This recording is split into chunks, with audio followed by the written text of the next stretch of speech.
नमस्कार नमस्कार, मैं डॉक्टर प्रशांत पोद्दार और Prashant Poddar clinical wisdom by doctor Prashant Poddar की क्लास में आपका स्वागत है। आज हम बात करेंगे निमोनिया के ट्रीटमेंट के बारे में। अभी निमोनिया बहुत बहुत बहुत कॉमन बीमारी है। निमोनिया को डिफाइन बहुत इजी तरीके से किया है। जब भी एक्सरे पे हमको एक होमोजेनस पैच दिखता है, so presence of a homogeneous patch on a background of a normal lung parenchyma is what is called consolidation। मतलब जब भी नॉर्मल लंग पैरेंकाइमा है, जैसे यहाँ पे हमको बहुत अच्छे से दिख रहा है कि एक नॉर्मल फेफड़ों का टिश्यू दिख रहा है, उसके रेडियो ल्यूसेंट स्ट्रक्चर पे हमको एक वेल डिफाइंड और एक होमोजेनस पैच दिखता है। जैसे यहाँ पे हमको दिख रहा है एक अच्छा सा एक संग एक जैसा homogeneous patch on background of a normal lung parenchyma, we call it as pneumonia और कंसोलिडेशन। अभी आज हम बात करेंगे कि उसका ट्रीटमेंट कैसे करते हैं या फिर उसके लिए क्या गाइडलाइंस है। जब भी हम कंसोलिडेशन कहते हैं, मोस्ट ऑफ द टाइम अगर वो कम्युनिटी एक्वायर्ड निमोनिया है, कम्युनिटी एक्वायर्ड निमोनिया मतलब कोई भी एक पेशेंट जो हॉस्पिटल में आया है और फीवर, शॉर्टनेस ऑफ ब्रेथ, थकान वगैरह बाकी लेके, और हम एक्सरे करते हैं और उस टाइम पे हमको दिखता है कि उसको निमोनिया है, तो वो कम्युनिटी से आया है, मतलब घर से आया है, गांव से आया है, हॉस्पिटल में एडमिटेड नहीं है, अभी आया है।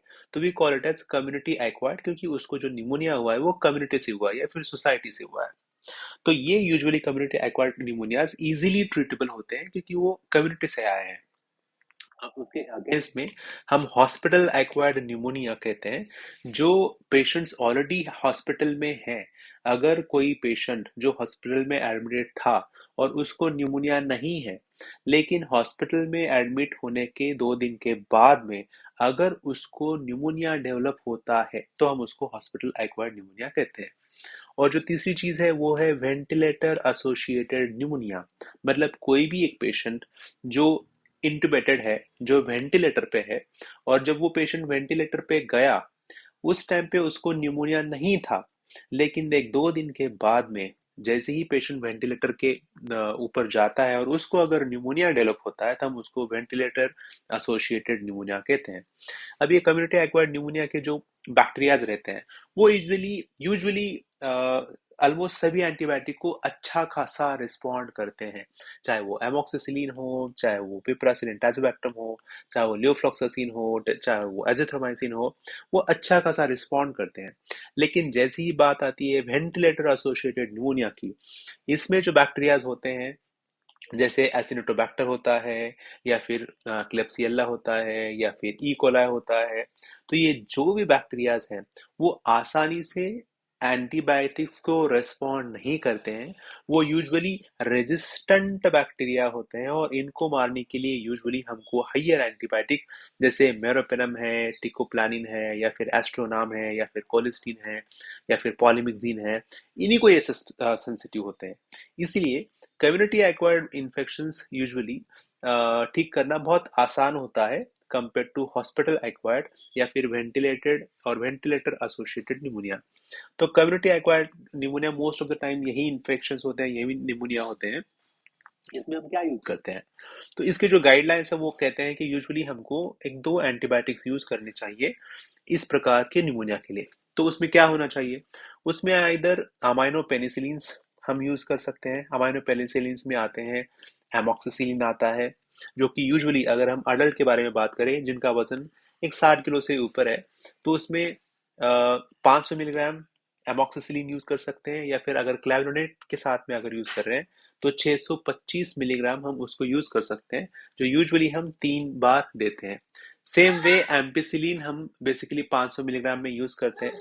तो एमोक्सिसिलिन या फिर एम्पिसिलिन हम 500 मिलीग्राम दिन में 3 बार तक दे सकते हैं।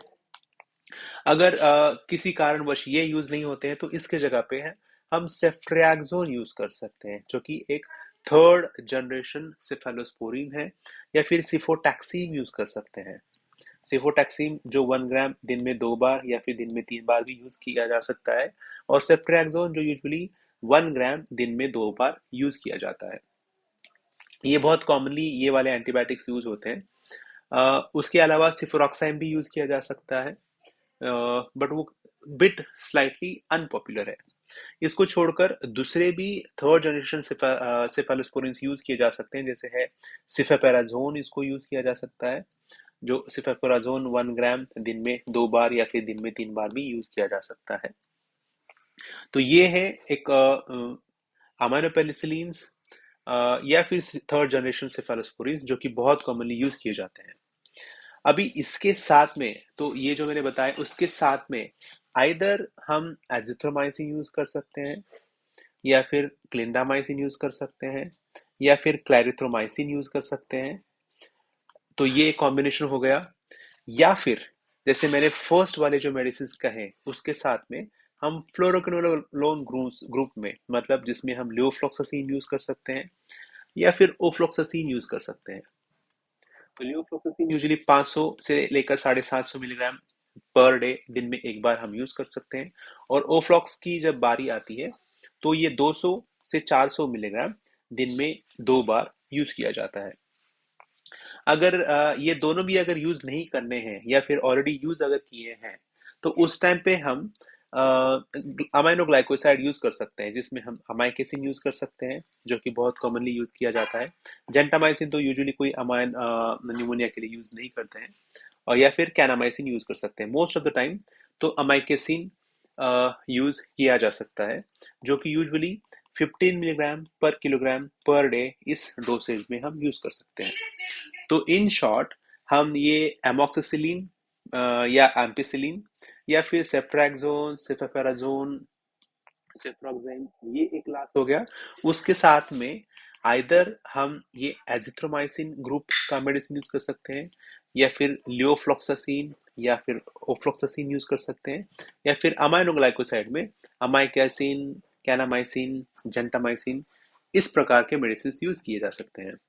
अगर इस कॉम्बिनेशन को पेशेंट रिस्पॉन्ड नहीं कर रहा है, तो फिर हम हायर सेफेलोस्पोरिन्स में जा सकते हैं, जिसमें सिफिफाइम आता है या फिर सेफपिरोम आता है, जिनका बैक्टीरियल जो किलिंग का पावर है पहले वाले एंटीबायोटिक से कई गुना ज्यादा है। या फिर मेरोपेनम आता है, इमिपेनम आता है। तो ये मेडिसिन हम यूज कर सकते हैं अगर हम पहले वाले मेडिसिन फेल होते हैं, और उसके साथ में अगेन फिर हम हायर मेडिसिन दे सकते हैं, या फिर एक अलग कॉम्बिनेशन यूज कर सकते हैं। जैसे ग्राम पॉजिटिव बैक्टीरिया अगर हम सस्पेक्ट कर रहे हैं, तो उसमें हम लिनोजुलिड दे सकते हैं, जो यूजुअली इंजेक्शन या फिर टैबलेट फॉर्म में 600 मिलीग्राम दिन में 2 बार देते हैं। अगर लिनोजुलिड देना नहीं है, या फिर अगर पेशेंट डायबिटिक है, इम्यूनो कॉम्प्रोमाइज है, कैंसर का पेशेंट है, तो उसमें हम टिकोप्लानिन भी यूज कर सकते हैं, जो कि ग्राम पॉजिटिव में एक अच्छा खासा हाइयर कवरेज देता है। तो टिकोप्लानिन हम यूजुअली 400 मिलीग्राम 12 आवरली देते हैं, 3 डोसेज के लिए। जैसे ये 3 डोसेज कंप्लीट होते हैं, हम फिर 400 मिलीग्राम दिन में एक बार उसको कंटिन्यू करते हैं, जब तक पेशेंट का फीवर नहीं जाता है, निमोनिया का पैच बेहतर नहीं होता है, या फिर कम से कम 5 दिन पेशेंट के कंप्लीट नहीं होते हैं। इसको छोड़कर अगर हमको और एक ब्रॉडर स्पेक्ट्रम में जाना है, या फिर तो उसमें हम टिगेसाइक्लिन एक यूज कर सकते हैं। अभी टिगेसाइक्लिन का वॉल्यूम ऑफ डिस्ट्रीब्यूशन काफी ज्यादा है। यूजुअली हम इसको एक 50 मिलीग्राम 12 आवरली दे सकते हैं। ये ग्राम पॉजिटिव को भी कवर करता है, ग्राम निगेटिव को भी कवर करता है, और एनारोब्स को भी कवर करता है। तो इसका एक बहुत अच्छा कवरेज हम टिगेसाइक्लिन के थ्रू दे सकते हैं। दूसरी चीज, अगर हमको ग्राम निगेटिव का कवरेज देना है, जैसे हमने ये एक ब्रॉड स्पेक्ट्रम एंटीबायोटिक का कवरेज तो दिया, उसके साथ में हमको अगर ग्राम निगेटिव का कवरेज देना है, तो इसमें हम लियोफ्लॉक्सासिन, जैसे मैंने कहा कि लियोफ्लॉक्सासिन ऐड कर सकते हैं, या फिर अमाइनोग्लाइकोसाइड ऐड कर सकते हैं, या फिर एस्ट्रियोनाम ऐड कर सकते हैं, या फिर हम कोलिस्टीन ऐड कर सकते हैं, या फिर हम पॉलीमेग्जीन ऐड कर सकते हैं। तो ये सभी ऑप्शंस हम ग्राम निगेटिव के लिए यूज कर सकते हैं। अगर हमको ये लगता है कि पेशेंट को डायबिटीज है और फंगल निमोनिया होने के चांसेस है, तो उसमें हम यूजुअली फ्लूकोनाजोल ऐड करते हैं, या फिर अगर पेशेंट बहुत ही इम्यूनो कॉम्प्रोमाइज्ड है, कैंसरस है, माल नरिश्ड है सीवियरली, और फ्लुकोनाजोल से रेस्पॉन्ड नहीं कर रहा है, या फिर बाकी सभी एंटीबायोटिक्स को रेस्पॉन्ड नहीं कर रहा है, तो ऐसे पेशेंट्स में हम पोसाकोनाजोल, मिकाफंगीन या फिर कैसोफंगीन भी यूज कर सकते हैं। तो आज के लिए बस इतना ही। Thank you so much, and again will come with other videos, and thank you.